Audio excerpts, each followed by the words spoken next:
जी वो पहले मैं सरू, आज जो तुमने मेरे परिवार के लिए किया उसके लिए तहे दिल से थैंक यू। अपनों के लिए कुछ करने के लिए थैंक यू कैसा? रमेश जी के लिए तुम्हें इतना तो कर ही सकूं ना, उन्हें कैसे कुछ होने देती मैं? जैसे तुमने रमेश की जान बचाई, मैं चाहती हूं तुम वेद को भी बचा लो।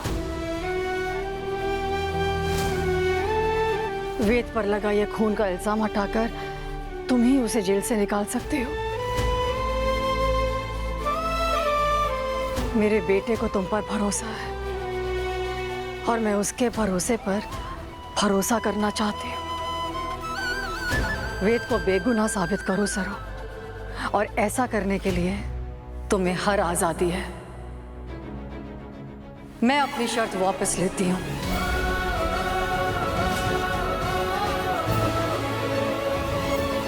वेद और तुम एक दूसरे से मिल भी सकते हो और एक दूसरे से बात भी कर सकते हो।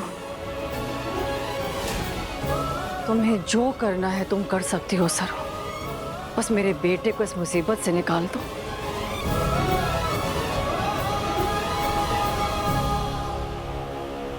जान लगा दूंगी, लेकिन वेद सा को कुछ भी ना होने दूंगी। No no no no no, Ved और सरू फिर से बात करने लगे तो पूरा गेम फिनिश हो जाएगा। ये नहीं होने दे सकती मैं। Are you serious? ये क्या किया आपने? वेद सरू को एक दूसरे से बात करने की परमिशन दे दी। अगर वो दोनों एक दूसरे से बात कर लेंगे तो सारी प्रॉब्लम ही सॉल्व हो जाएगी। वो दोनों फिर से एक हो जाएंगे। कितनी मुश्किल से मैंने उन दोनों के बीच में प्रॉब्लम्स खड़ी की थी, और आपने मेरे सारे एफर्ट्स पर पानी फेर दिया। भूलो मत अनिका, आज सरू की वजह से वेद को रमेश से मिलने की परमिशन मिली है। जो लड़की मेरे बेटे को बेल दिलाने के लिए इस हद तक जा सकती है, सोचो उसे बेगुनाह साबित करने के लिए क्या नहीं करेगी। बहुत बड़ी गलती कर रही हैं आप। ऐसे वेद और सरू अलग नहीं होंगे। या फिर अब आपको सरू एज अ बहू से कोई प्रॉब्लम नहीं है? मैं वॉट का चाहे जो हो जाए, सरू मेरे घर की बहू कभी नहीं बनेगी।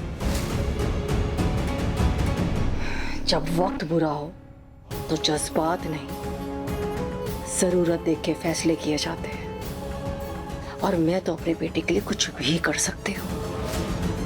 Don't you worry. मैंने जो किया है सोच समझ के किया है। तारा बिरला, तुम सरू को कम समझ रही हो, पर मैं ये गलती नहीं करूंगी। ना मैं वेद और सरू को एक दूसरे से बात करने दूंगी, और ना वो दोनों को एक दूसरे के करीब आने दूंगी।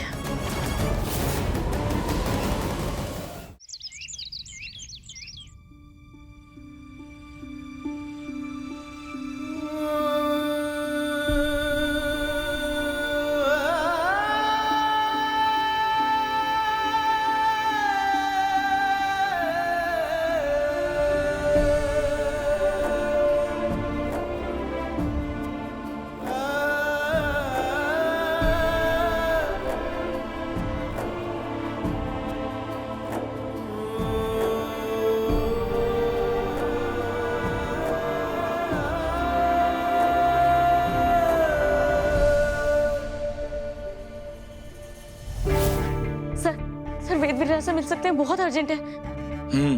वो पापा साहब! अरे क्या हुआ? पापा साहब, पापा साहब! अरे अरे अरे अरे अरे अरे क्या हुआ, बताओ भी, इतना खुश क्यों हो तुम? तारा जी ने अपनी शर्त वापस ले ली है। पारे को वेदसा से मिलने की, बात करने की इजाजत दे दी है। अरे क्या बात कर रहे हो सरू, वाह! क्या सच में? हाँ भाई, मॉम ने खुद परमिशन दी है। आप और सरू एक दूसरे से बात कर सकते हो, और कल सुबह ना सरू आपसे यहाँ मिलने भी आने वाली है। हाँ बस, लेकिन बात करने की इजाजत तो मिल गई है, पर कभी सोचा ना था कि जब मारे को और वेदसा को बात करने का पहला मौका मिलेगा तब हम दोनों में सलाखों की दूरी होगी। ये कैसी परीक्षा ले रहे हैं रामनाथ जी बाबा? तू सच सच कह रही है रचू? माँ ने ये परमिशन दी? सच भाई, बिल्कुल सच। भाई अब कोई बंधन, कोई रोक टोक नहीं। आप दोनों एक दूसरे से मिलोगे, बात करोगे और ऐसा माने खुद का है। हमारे से वेदसा की बेबसी ना देखी जा रही। देखो सर, आई थिंक तुम्हें जाके वेद से मिलना चाहिए। जब वो तुमसे मिलेगा ना तो देखना उसे कितनी हिम्मत मिलेगी, कितना हौसला बढ़ेगा उसका। और तुम्हारा साथ रहेगा ना तो वो ये मुश्किल से मुश्किल घड़ी भी पार कर जाएगा। और रही बात वेद को जेल से छुड़ाने की, तो मुझे तुम पे पूरा भरोसा है। तुम सच की तह तक पहुंच के रहो। उस रात भोला के साथ क्या हुआ था ये तुम पता करके ही रहोगे। मुझे तुम पे पूरा भरोसा है। वेद को इस तूफान से तुम ही निकालोगे। I trust you. बाबा से हमारे से तो इंतजार ना हो पा रहा है। मैं अभी जा रही हूँ वेदसा से सुनो मिलने। सुनो, जब तक तुम वहां पहुंचोगी विजिटिंग आवर्स खत्म हो चुके हो। तुम सुबह 9 बजे जाना, ठीक है? जी।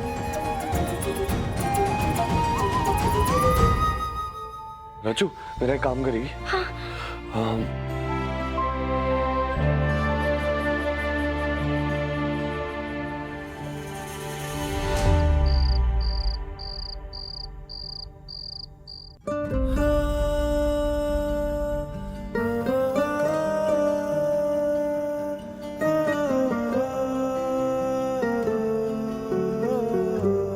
अब कल सुबह मेरे और सरू के बीच में मुलाकात होगी, थोड़ी बात होगी। अब ना हमारे बीच में कोई शर्त की दीवार होगी, ना कोई गलतफहमी की गुंजाइश। मैं कहूंगा और मैं बस सुनूंगी। ऐसा लगे जैसे सालों हो गए उनके मुंह से अपना नाम सुने।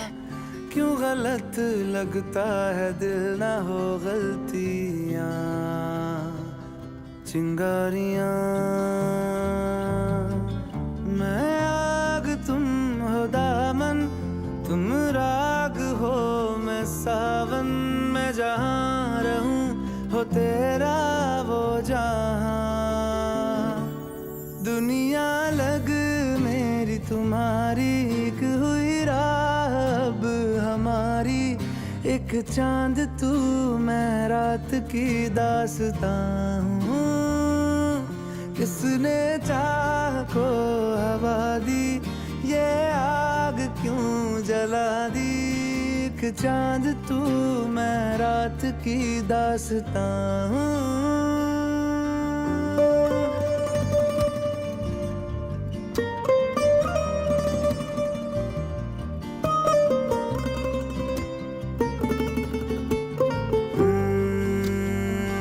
संग रहते थे जो ये कहते थे वो, मोहब्बत ना हो जाए हमको कभी।